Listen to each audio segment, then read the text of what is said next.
오늘은 열왕기하입니다. 열왕기하. 오늘 열왕기에 나타난 그 예수 그리스도와 또 예수 그리스도를 통한 복음을 찾아내기를 원합니다. 열왕기하에서도 다른 책과 마찬가지로 우리가 주목해야 할 것은 첫 번째로 아브라함을 통해서 하나님께서 세워주신 메시아 언약이 어떻게 지켜지고 있고 어떻게 이행되고 있는가를 우리는 제일 먼저 찾아야 한다라는 것이에요.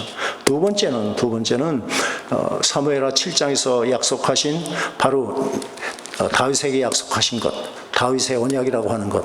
나는 다윗의 나라 왕위를 영원히 견고하게 하리라 하신 그 약속이 다윗의 왕위가 어떤 도전을 받았으며 열왕기의 역사 동안에, 그리고 그럼에도 불구하고 하나님께서는 다윗의 왕위, 당신이 약속하신 다윗의 왕위를 어떻게 보존해 나오셔서 기어코 마태복음 1장 1절에 아브라함과 다윗의 자손 예수 그리스도의 계급을 하는 말씀을 이루게 하셨는지, 어떻게 해서 그 약속을 성취해 오셨는가를 우리는 열왕기하를 통해서도 찾아내야 하리라고 저는 믿습니다.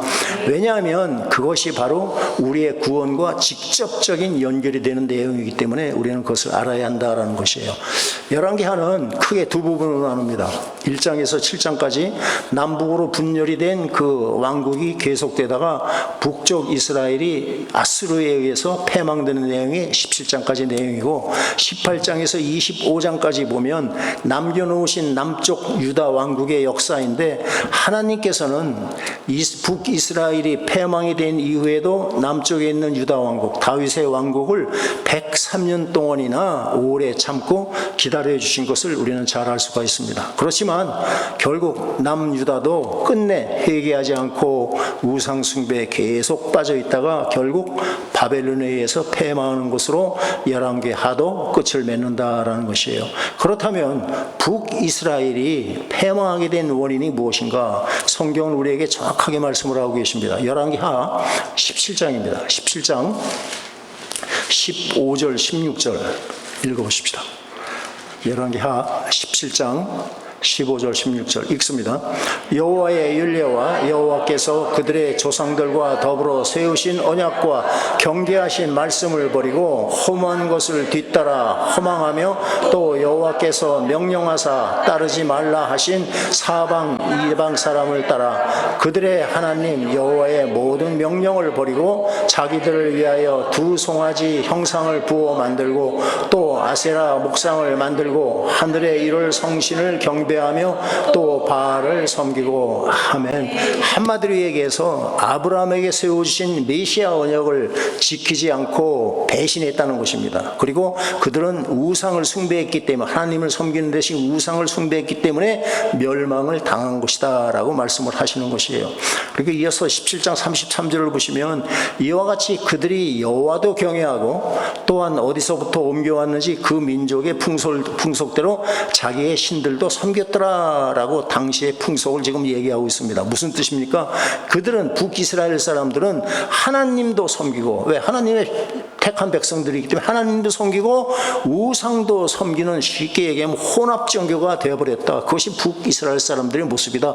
그들은 하나님을 잘 섬기는 하나님의 백성이라고 착각하고 살지만 하나님이 볼 때는 너희들은 완전히 혼합된 종교 속에서 너희는 엉뚱한 우상을 섬기고 있다라는 말씀이 되는 것이에요. 이 말씀은 지금 이 시대, 2026년을 살아가는 지금 이 시대에 인본주의가 팽배한 현대교회의 경종이 되는 말씀으로 우리는 모두가 받아야 할 줄로 저는 믿습니다. 예외가 없습니다. 우리도 모르는 사이에 이 교회라는 이 방주 속에 바닷물이 잔뜩 들어와가지고 지금 오염되고 있다. 그것이 교회의 풍습도다라는 것이에요. 우리는 전혀 깨닫지 못하지만 정말 기도를 하면 우리가 이거 깨닫게 하시라고 저는 믿습니다. 열왕기하 17장 18절을 보십시다. 17장 18절 읽겠습니다. 여호와께서 이스라엘에게 심히 노하사 그들을 그의 앞에서 제거하시니 오직 유다 지파 외에는 남은 자가 없으니라. 아멘. 유다 지파만 남겨두고 다른 지파들은 문을 닫게 했다라는 것이에요. 그런데 문제는 바로 다음에는 19절 말씀, 유다도, 남쪽 유다도 그들의 하나님 여호와의 명령을 지키지 아니하고 이스라엘 사람들이 만든 관습을 행하였다라는 것이 이것이 문제입니다. 즉 즉 북쪽이 우상을 숭배하다가 멸망당하는 것을 보면서도 남쪽 유다가 정신을 차리지 못하고 북이스라엘 사람들이 하던 그런 하나님 앞에 악행을 답습했다라고 지금 말씀을 하고 있는 것이에요. 이 점을 이 시대의 마지막 때에 살았던 예레미야 선지자를 통해서 하나님께서 분명히 또 말씀합니다. 예레미야를 찾읍시다. 예레미야 3장입니다. 3장 8절입니다. 우리가 이 북이스라엘, 남유다가 패망한 이유를 우리가 정확하게 알고 우리는 그것을 거울 삼아서 우리는 정말 하나님과의 관계가 올바라돼야 할 줄을 저는 믿습니다. 3장 8절 읽습니다. 내게 배역한 이스라엘이 간음을 행하였으므로 내가 그를 내쫓고 그에게 이혼서까지 주었으되 그의 반역한 자매 유다가 두려워하지 아니하고 자기도 가서 행음함을 내가 보았노라. 아멘.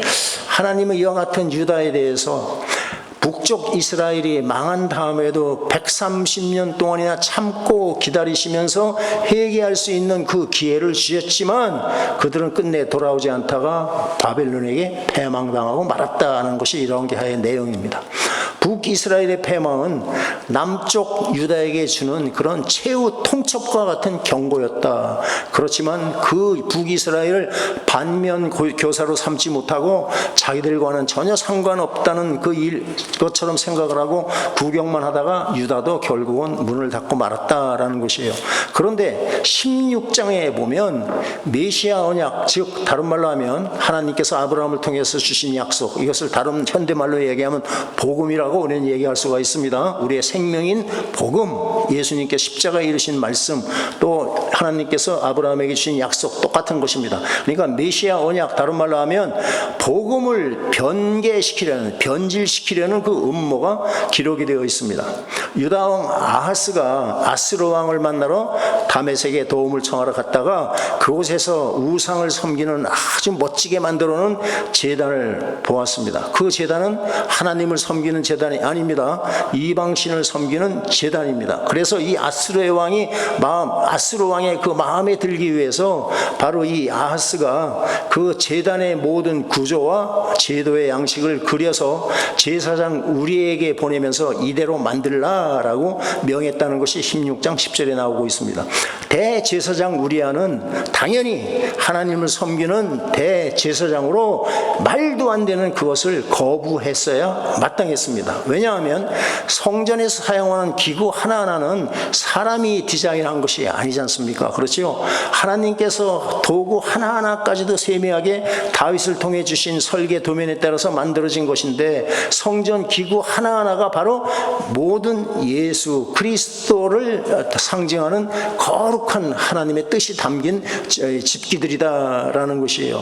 그래서 16장 11절에 보면 뭐라고 되어 있냐면 아하스 왕이 다메섹에서 보낸 대로 모두 행하여 제사장 우리아가 제단을 만들더라라고 말씀을 하고 있습니다. 그러니까 분별력을 상실한 이들은 하나님의 것을 버리고 우상의 것을 그냥 분별하지 못하고 그냥 무조건 받아들이고 있는 것이에요. 그러면 이 제사장 우리아가 어떤 사람이냐? 이 사람은 하나님의 쓰임을 받던 제사장입니다. 사람들로부터도 칭찬을 받는 사람이다. 이사야 8장 2절에 보면 진실한 증인 제사장 우리아라고 정확하게 말씀을 하고 있습니다. 이러한 신실하다고 하는 우리아도 복음을 지키질 못하고 하나님의 메시아 약속을 온전히 지키질 못하고 사람을 기쁘게 하는 일에 가담을 한 것이에요. 자기 왕을 기쁘게 하기 위해서 인본주의 사상에 빠져서 그 일을 진행을 시키는 것이에요. 대제사장 우리아 정도 된다라면 자기가 목숨을 걸고라도 하나님의 말씀이 아닌 다른 복음을 전하면 저주를 받을 것이요 라고 복음을 보수했어야 된다. 복음을 지켰어야지 마땅한 것이에요. 그러게 그 일을 위해서 제사장을 세웠는데 그 일을 감당치 못했던 것입니다. 이 모습이 바로 이 우리아의 모습이 지금 하나님을 등지고 사람을 기쁘게 하고 교회에 사람들만 많이 모이면 하나님의 영광이 드러나는 것처럼 착각하는 현대, 저까지 포함한 주의 종들의 타락한 모습이다라고 저는 봤습니다. 하나님께서 명하신 이 성막의 양식을 임의로 변경을 시키는 것은요, 성막 양식을 통해서 예수 그리스도의 구속사역을 계시하신 복음을 바꿔치고 하는 것으로 구약에 나타난, 쉽게 얘기하면 다른 복음이다. 이해가 되시죠? 사도 바울 때도 다른 복음을 전하는 자는 천사라도 징계를 받을 것이라고 말씀한 그 다른 복음이 되어버린 것이에요. 이처럼 열왕기 하를 통해서 말씀하시려는 바는 첫 번째가 메시아 언약, 즉 복음을 지키지 않다가 멸망을 당했다는 것을 우리에게 제일 먼저 말씀을 하고 있는 것입니다. 복음이라는 것은요, 하나님께서 우리에게 주신 생명의 말씀은 세상과 타협하면 하나님의 거룩하심이 데미지를 입고 손상을 시키는 것이 된다. 예를 들면 현대교회에 가장 만연되고 있는 그런 사람을 즐겁게 하려는 그 종교다원주의라는 것을 여러분들 잊지 마시길 바랍니다. 이 종교다원주의 이 사상은 이 교회에, 특히나 주의 종들에게 어떻게 저럴 수가 있을까? 오히려 예수를 처음 믿는 새로운 성도들은 도저히 이해 못하는 얘기를 평생을 주님을 신실하게 섬겼다는 주의 종들한테까지도 이것이 설득이 돼가지고 쉽게 얘기하면 종교다원주의가 판을 치고 있는 것이에요. 하나님께서는 분명하고 확고하게 예수 이외에는 다른 이로서는 구원을 받을 수 없다. 아멘이시죠? 이렇게 선포를 하시고 성경이 기록을 했는데 이것을 무시하는 것이에요. 왜 그렇습니까? 가증스러운 인간의 사랑을 앞세워서 어떤 종교라도, 똑같이 하나님이 사랑하는 인간들인데 어떤 종교라도 잘 믿으면 구원받는다는 이런 정말 해괴한 말로 사람들을 미혹하고 있다는 것을 아셔야 됩니다. 여러분, 성경에 기록된 하나님의 말씀은 1.1획도 바꿀 수 없음을 기억할 수 있기를 바랍니다. 또한 우리가 사탄이 우리에게 이 코로나를 겪게 하면서 우리에게 가라지를 뿌린 것이 무엇인지 아십니까? 많은 사람들이 그럽니다. 특히나 교회에서 조금 어려운 일이 겪은 사람들은 꼭 교회에 나가서 예배를 드려야 하나? 라는 해괴망측한 얘기를 해서 그것은 지금은 전반적인 분위기가 되어가는 것이에요. 인터넷으로 예배 드린다는 사람이 왜 이렇게 많이 늘어나는지 놀랄 정도입니다. 여러분, 속지 마십시오. 이것이 마귀의 장난입니다. 속지 마시길 바랍니다. 절대 그것은 예배가 아닙니다. 그것은 예배 드리는 것이 아니에요. 구경하는 것이. 예배 드리는 걸 구경하는 것은 될지 몰라도 자기가 예배 드리는 것은 아니란 말이죠. 주님은 우리에게 분명히 말씀했습니다. 마지막 때가 가까울수록 너희가 더욱 모이기를 힘쓰라. 아멘. 네, 히브리서 10장 25절 말씀입니다.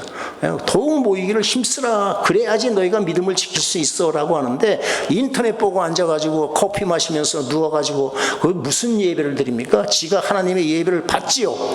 전혀 잘못된 것입니다. 이와 같이 복음을 변개시키는 일들이 우리 주변에 지뢰밭과 같이 깔려있다. 복음은 복음 그 자체로 생명이 있고 거룩한 것이기 때문에 절대로 바꾸면 안 된다. 어떤 환경이 처해지더라도 복음은 복음대로 여러분들이 지켜나갈 수 있기를 바랍니다. 두 번째로 우리가 주목해야 할 점이 하나님께서 지켜주시기로 약속하신 다윗의 보좌인데 11장에서는 다윗의 왕위에 심각한 위기가 닥치는 것을 우리가 볼 수가 있습니다. 이것은 유다에서도 드문 선한 왕 중에 하나라고 하는 여호사밧 왕이 금송아지 우상을 섬기는 아합 가문과 정략적으로 자기가 힘이 도움을 받을까 하고 정략적으로 결혼을 시킨 일입니다. 아합의 딸 아달랴와 그 아들 여호람의 아내로 맞아들였기 때문에 시작된 비극이다라는 것이에요. 이것은 마치 한 사람으로 말미암아 죄가 세상에 들어왔다는 표현을 하는 것과 같이 다윗 왕국, 하나님께서 그 왕위를 약속하신 다윗 왕국에 뱀의 후손이 침입해서 왕국 전체를 뒤흔드는 그런 사건이 바로 이 사건이다라는 것이에요. 아합의 딸 아달랴는 마지막 때에 교회를 무너뜨리는 음료의 대표적인 예표가 되는 존재입니다. 아달랴가 남편인 여호람 왕과 그 아들 아하시야 왕에게 행한 일을 성경은 자세히 기록하고 있습니다. 왜 이런 일을 자세히 기록할까요? 우리에게 보고 깨닫고 이런 잘못을 저지르지 말라라고 우리에게 기록하는 것을 저는 믿습니다. 하나님께서 예후라는 사람을 세우셔서 이스라엘의 왕 요람과 아달랴의 아들인 남유다의 왕 아하시야를 심판하십니다. 제거를 시켜버립니다. 그러자 아달랴가 아들이 죽은 것을 보고 아하시야 왕의 자손들을 모두 멸절시킨다는 내용이 기록되어 있습니다. 그러면 아달랴가 멸절시킨 왕의 자손들이 누구입니까? 바로 다윗의 왕위를 계승해 나갈 자신의 손자들, 아달랴 자신의 손자들이다라는 것이에요. 드디어 아달랴가 자기의 정체, 감추었던 정체를 그대로 고스란히 드러낸 것입니다. 그러니까 왕의 씨를 모두 멸절시키고 자신이 유다를 다스립니다. 잘 들으셔야 됩니다. 내 위가 영원하리라 하신 다윗의 왕위에 심각한 위기가 지금 닥친 것입니다. 하나님의 계획에 엄청난 사단의 역사가 지금 가로막고 있는 것이에요. 아달랴의 행위를 구속사라는 관점으로 보면 다윗의 혈통으로 메시아를 보내시려는 구원 계획을 파괴하려는 사탄의 음모다라고 우리는 정확하게 알 수가 있습니다.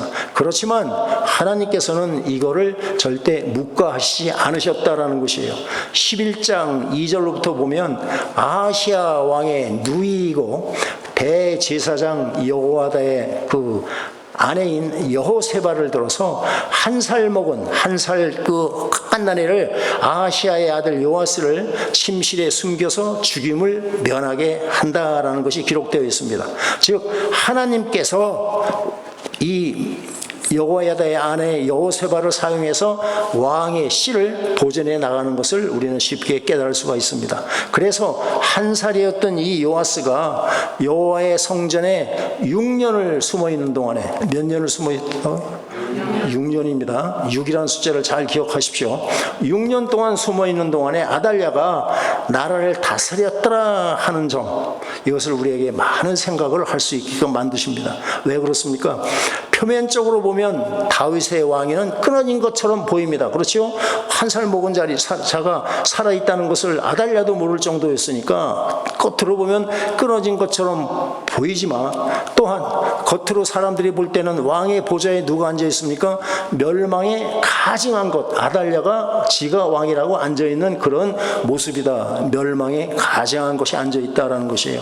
그렇지만 이때도 왕위가 끊어진 것이 아니었고, 다만 진정한 왕이 어디에 숨어 있었습니까? 침실에 숨어 있었다. 여호와의 전에 숨어 있는 기간이었을 뿐이다. 그것이 바로 6년이라는 기간이었다라는 것이에요. 오늘날 이 시대가 마치 아달랴가 6년 동안 왕위에 앉아있는 것과 같은 영적으로 암흑 시대가 아닐까를 여러분들이 한번 생각을 해볼 수 있기를 바랍니다. 주님은 이 세상의 임금, 이 사탄을 이 세상의 신이다라고 말씀을 하셨습니다. 그렇지만 우리의 진정한 왕이신 하늘나라의 왕 되시는 예수 그리스도는 지금 하늘의 성전 하나님 우편에 계신다는 점을 잊어서는 안 됩니다. 몇 년 동안 계신다고요? 몇 년 동안 계신다고? 내가 지금 어떤 숫자를 외우라고 그랬습니까? 6년 동안 침실에 계시는 것과 똑같은 모습이다. 하나님의 때가 되면 6년이 지나면 반드시 우리를 데리러 오실 줄로 저는 믿습니다. 11장 12절에 보면 6년이 지나서 대제사장 여호야다가 왕자에게, 그 숨어있던 왕자에게 기름을 붓고 왕으로 세우자 백성들이 왕의 만세를 부르면서 왕으로 맞이하는 그런 사건이 일어납니다. 하나님은 사탄의 음모를 분쇄시키시고 다윗의 왕위를 약속대로 보수하셨다. 아멘이시죠? 네. 왕의 만세를 불렀다는 말씀을 대하면서 여러분들은 지금 어떤 장면을 그릴 수가 있습니까? 바로 영적으로 창조 6일이 지나고, 우리 새벽 예배 나오시는 여러분들 거의 다 익히 들어서 이제 창조 6일이 지나고 천년왕국을 상징하는 7째 날이 이르면 하나님 우편에 계시는 우리의 왕 예수 그리스도께서 나타나실 것을, 그려볼 수가 있습니다. 그려지십니까? 네. 6년 동안 숨어있던 그 어린 왕자가 왕의 만세를 부르며 온 백성의 칭송을 받으며 나타나는 그 모습이 바로 예수님께서 하나님 보호자 우편에 앉아 계시다가 하나님의 때에 우리에게 공중에 재림하셔서 우리를 데리고 가시는 그 모습을 쉽게 연상할 수가 있습니다. 그러니까 우리 주님이 재림하시는 그날에 산자나 죽은 자가 영광의 몸으로 부활해서 왕의 만세, 다른 말로 하면 할렐루야를 부르게 될 장면을 우리는 생각하게 되는 것이에요. 그래 우리 김전도사님이 기도를 해서 선곡을 해서 그런지 몰라도 왕께 만세 할렐루야가 나오는 찬양을 듣고 야 기가 막히구나. 우리 이목사님 때도 이목사님도 그런 일이 많았는데 기도 많이 하면 하나님께서 그렇게 사용하리라고 저는 믿습니다. 바로 그것이 바로 이 세상을 살아가는 성도들의 유일한 소망이 바로 예수님이 다시 오시는 거다라는 것이에요. 18장을 보면 히스기야 왕 때 또다시 다윗의 왕국에 하나님께서 약속하신 다윗의 왕국에 심각한 위기가 닥칩니다. 아수르 왕 사네립의 대군이 침입해서 예루살렘을 완전히 포위해서 항복을 강요합니다. 그러나 이번에도 하나님께서 약속대로 지켜주시는 것을 우리는 알 수가 있습니다. 열왕기하 19장을 보십시다. 19장 34절 35절 19장 34절 35절 읽습니다. 내가 나와 나의 종 다윗을 위하여 이 성을 보호하여 구원하리라 하셨나이다 하였더라. 이 밤에 여호와의 사자가 나와서 아스루 진영에서 군사 18만 5천 명을 친지라. 아침에 일찍 일어나 보니 다 송장이 되었더라. 아멘. 여기 지금 내가 나와 나의 종 다윗을 위하여라고 하신 것은 바로 다윗에게 약속하신 것의 약속을 지키기 위해서라는 뜻이 되는 것이에요. 그러니까 하나님께서 메시아 언약을 지키시고 다윗의 왕위를 지켜주신다는 내용이 그 내용인 것이에요. 또한 하나님은 히스기야 왕이 병들어 죽게 되었을 때 그를 돌아보시고 15년이라는 기간을 연장시켜 주었는데 이것을 21장 1절 내용에 보면 히스기야와 죽은 후에 그의 아들 므낫세가 왕이 될 때 나이가 몇 살이더라? 12살이었더라 이 얘기를 하고 있는 것이에요. 그러니까 계산을 해보면 히스기야에게 15년이라는 생명을 연장시켜 주심으로 낳게 된 아들이 누구다? 바로 왕위를 물려받은 므낫세다라는 것이에요. 그러니까 다윗의 왕위가 끊어지지 않게 당신의 약속을 지키기 위해서 하나님께서 그 수명을 연장하신 하나님의 섭리다라는 것을 알 수가 있습니다. 그렇죠? 예. 그런데 이렇게 태어나서 왕위에 오른 므낫세는 태어나지 말아야 할 존재인데 유다의 열왕 중에서는 아주 가장 악한 왕이었다라고 성경은 그대로 기록하고 있습니다. 그렇지만 하나님께서는 이 므낫세 왕의 손자 요시야를 열왕 중에 가장 선한 왕으로 세우시는 또 하나님을 우리가 볼 수가 있습니다. 열왕기하 22장입니다. 22장 2절 여호와 보시기에 정확히 행할 그의 조상 다윗의 모든 길로 행하고 좌우로 치우치지 아니하였더라. 아멘. 하나님의 마음에 합한 왕 다윗 왕의 그 길로 행했다라는 것이에요. 요시야 왕은 므낫세가 훼손한 성전을 수리하고 대대적인 그런 그 개혁을 단행합니다. 그런 후에 하나님께서 정해주신 유월절 절기를 지킵니다. 이것은 무엇입니까? 하나님께서 말씀하신 것을 다시 세우신다. 복음을 다시 세우신 것이다 라는 것이 되는 것이에요. 열왕기하 23장입니다. 23장 21절 22절 읽겠습니다. 왕이 뭇 백성에게 명령하여 이르되 이 언약책에 기록된 대로 너의 하나님 여호와를 위하여 유월절을 지키라 하며 사사가 이스라엘을 다스리던 때부터 이스라엘 여러 왕의 시대와 유다 여러 왕의 시대에 이렇게 유월절을 지킨 일이 없었더라. 아멘. 예. 요시야는 몇 살에 왕위에 올랐다고 그랬습니까? 8살에 왕위에 올랐습니다. 그의 아버지와 할아버지는요 역대 유대 왕 중에서도 가장 손꼽히는 악한 왕이었다. 그렇다면 그 아들 요시야에게 하나님을 어떻게 섬기는가를 가르쳤을 턱이 없습니다. 그 자신들도 모르고 악행을 일삼았으니까. 그러니까 부모로부터 받은 그런 어떤 교육은 없다라는 것이에요. 이걸 볼 때 하나님께서 요시야 왕을 훈련을 시키시고 태중에서부터 가르치시고 이 땅에 보내시어서 다시 한번 유다 왕국의 여호와 신앙을 회복하기 원하셨다라는 것을 우리는 알 수가 있게 되는 것이죠. 이해가 되시죠? 주위 사람들한테 배운 것이 아니고 태어날 때부터, 정말 태어날 때부터 하나님을 잘 섬기는 사람이 있는 것과 똑같이 태어날 때부터 하나님을 경외하고 섬기는 자였다라는 것이에요. 북이스라엘에는 선한 왕이 단 한 사람도 없었습니다. 그렇지만 다윗 왕국인 남왕국에는, 유다에는 간간히 선한 왕을 일으키시어서 퇴락한 그런 성전을 회복시켜 주시고 언약을 다시 한번 새롭게 하심으로 메시아 언약을 보존시켜 나가는 것을 우리는 역사에서 볼 수가 있습니다. 열왕기하는 기어코 유다 왕국도 바벨론에 의해서 멸망하는 것으로 끝나고 있습니다. 열왕기하 25장 7절입니다. 열왕기하 25장 7절 읽습니다. 그들이 시드기야의 아들들을 그의 눈앞에서 죽이고 시드기야의 두 눈을 빼고 노사슬로 그를 결박하여 바벨론으로 끌고 갔더라. 아멘. 이 모습은 쉽게 얘기하면 죽기를 무서워하기 때문에 한평생 사탄에게 종노릇하는 자들, 다른 말로 얘기하면 타락한 아담의 후예들의 지옥으로 끌려가는 마지막 모습을 우리는 쉽게 연상할 수 있는 이 대목이 바로 이 대목이라고 저는 생각합니다. 열왕기하에서는 두 왕국이 다 패망하는 것을 보여주고 있지만 두 왕국 사이에는 엄격한 차이가 있습니다. 뚜렷하게 차이가 있는 것. 남유다는요, 왕이 20명 있었는데 20대 이르도록 다윗의 후손, 다윗의 왕위가 바뀌지 않고 계승되어 내려온 반면에 북이스라엘은 전혀 그렇지 않았습니다. 그들은 19명의 왕이 있었는데 그동안에 정변이, 쿠데타가 9번이나 일어나면서 피 흘림으로 이렇게 왕들이 바뀌어 나가는 것을 우리는 성경에서 알 수가 있습니다. 이와 같이 다윗의 왕위가 이어져 내려올 수 있었던 것은 남유다, 유다 백성들이 북이스라엘 사람보다 훨씬 더 하나님을 사랑하기 때문에 이런 것이 아니라 하나님께서 다윗에게 하신 약속을 지켜주셨기 때문이다라는 것이에요. 하나님은 다윗의 왕위를 예수 그리스도에게 계승시켜서 당신의 구원 계획을 이어나가게 하셨다. 구원 계획을 성취하셨다라는 것입니다.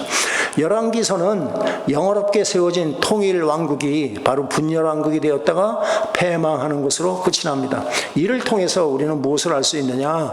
역시 인간은 한계가 있구나. 인간의 행위로는 하나님 앞에 의롭다 여김을 받을 자가 하나도 없다라는, 내 힘으로 스스로 구원받을 수 없다는 것을 우리에게 보여주는 것이고, 또한 반대로 신실하신 하나님을 우리에게 보여주고 계신다는 것이에요. 그러니까 패역한 자들을 버리지 않으시고 긍휼히 베풀어 주시는 하나님인 것을 우리에게 보여주고 계신다라는 것입니다. 저와 여러분들이 주일날 예배를 드리는 이런 아름다운 모습이 내 노력으로 되는 것이 아니다. 하나님께서 나의 환경을 열어주시고 내 마음에 예수님이 주인 되게 하심으로 우리는 살아계신 하나님 앞에 나와 예배를 드린다. 할렐루야.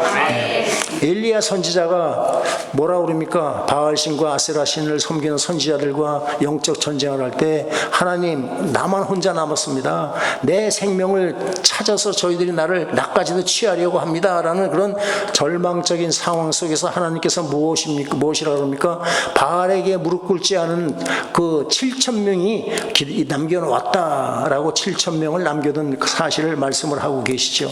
성경은 로마서 11장 5절에 지금도 은혜로 택하심을 받은 남은 자가 있다. 바로 저와 여러분들이 하나님의 은혜로 남은 자가 되었다는 것을 기억할 수 있기를 바랍니다. 아멘. 남은 자를 왜 남겨두었을까요? 왜 남겨두셨을까요?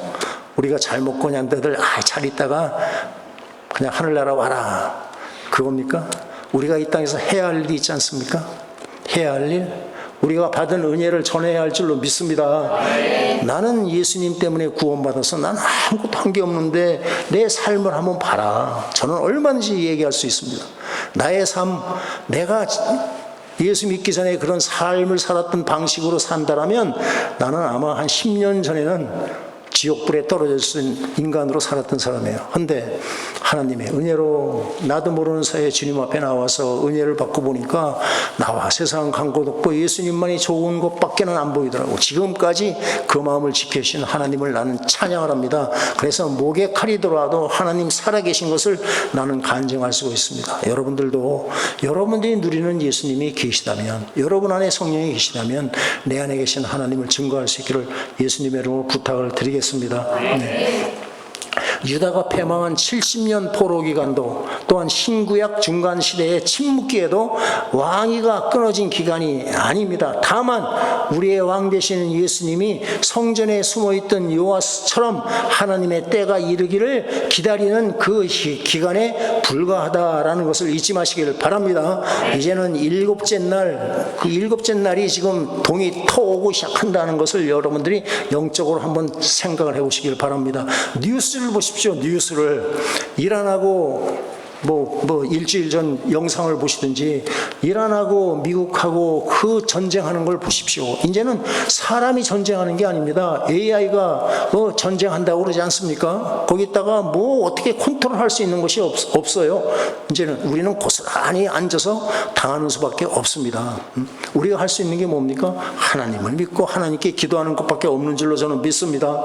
예. 구약의 성도들은 예수 그리스도의 초림을 기다리면서 구속의 역사를 살았습니다. 우리 신약의 성도들도 디도서 2장 13절에 보면 이런 말씀이 있습니다.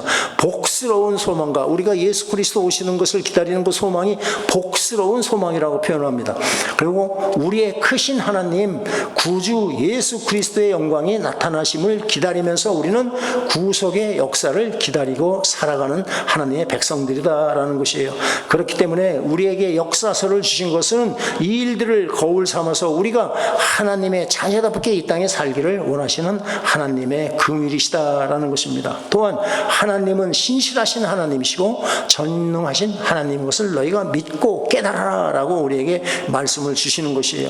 지금 하나님 보호자 우편에 계시는 우리 왕께서 두 번째 약속대로 나타나실 날이 우리가 손가락을 꼽는 사이에 이미 우리에게 오고 계시다는 것을 잊지 마시길 바라요.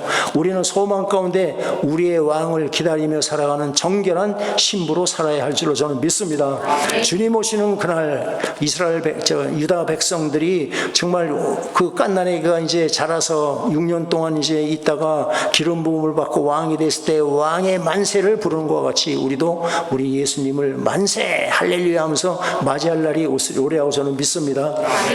말씀드린 대로 세상은 걷잡을 수 없이 이제 혼란해진다는 것을 여러분들이 잊지 마시길 바랍니다. 경기가 좋아진다는 그런 꿈 같은 얘기 하지도 마시고 갈수록 이제 경제는 핍박해지고 사람들과 사람들 관계는 자꾸 무너지고 의심 가운데 살아가고 우리가 믿을 수 있는 분은 오직 예수님 한 분밖에 없다는 것을 여러분들이 잊지 마시길 바랍니다. 이 땅에 소망을 갖지 마시고 오직 예수님만 의지하며 살아가는 여러분들 되시기를 바라겠습니다.